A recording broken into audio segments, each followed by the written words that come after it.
A Woman Abroad is a romantic comedy about travel, love, and the stories we tell about women's lives. A few years ago, during a period of depression, I escaped New York for Shanghai and discovered the writer Emily Han while there. Emily. That's my name. Yes. What came out of that was a love affair across generations between two women and this feature-length script. A 30-something romantic and professional failure stumbles across a memoir in Chinatown, New York.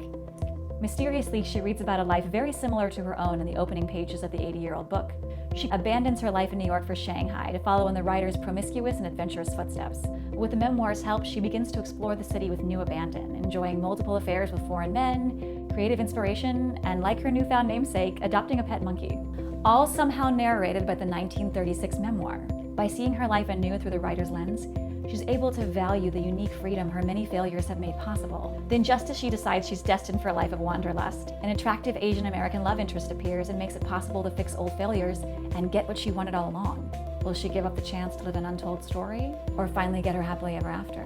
It is not your typical romantic comedy. The true love story between the main character and her icon. Part of the issue that women have these days is that they're not living up to the Cinderella story or the female story. And I think we need to figure out different endings for women.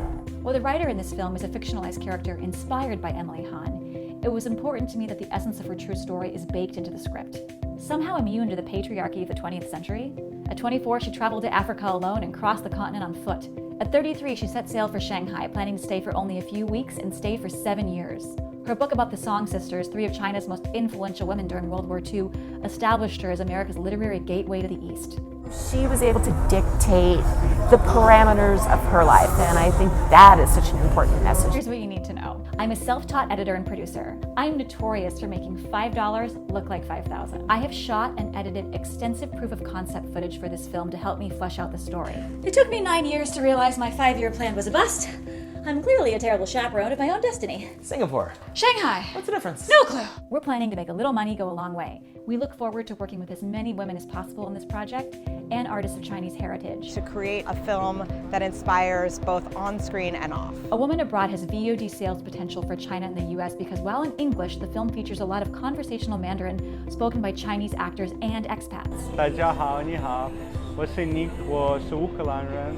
但是今天Amy 她会去上海。 Emma, our producing partner on the ground in China, also has extensive experience in helping scripts pass the Chinese content guidelines. This script was written with those best practices in mind without sacrificing the storytelling. I am forever changed for having discovered Emily Han. May all young women find such a friend buried in lesser-known history.